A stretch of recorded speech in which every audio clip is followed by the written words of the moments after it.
Here I am in Mui Wo because the sixth floor is being disinfected, and anyway, I've stopped here because my particularly individually for me, my first Bombax ceiba flowers of 2022, so I wanted to show them to you.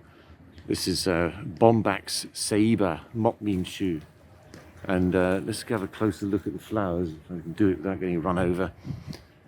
You're almost certain to see this around. It's fairly common.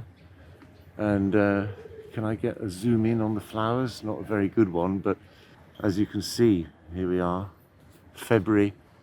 These fantastic great big flowers come out, and you can eat them. The petals are edible, and in fact form part of umfacha, right? As you can see, it's pretty well deciduous, and the leaves will come out probably next month after it's flowered.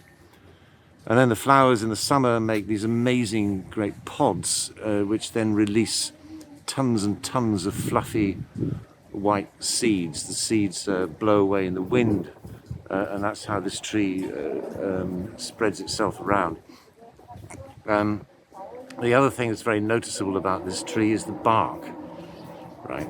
And if we have a closer look, you can see that on the younger trees, the lower parts of the trunk, up to about, say, 2 to 3 meters, are covered in spines.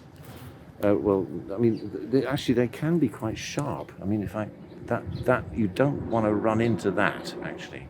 And so the Gavin Coates theory about these is that this is so that rhinoceros and elephant can scratch their bums on something without pushing the tree over, right? Because if other species tend to suffer rather when that happens. Of course, the elephants and the rhinos have gone, but the trees don't know that.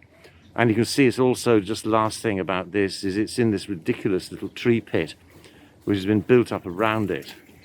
And it looks like the bark is rotting probably underneath the soil that's been piled up around the bottom of the tree. So just to emphasize, never change the levels at the root flares of the trees.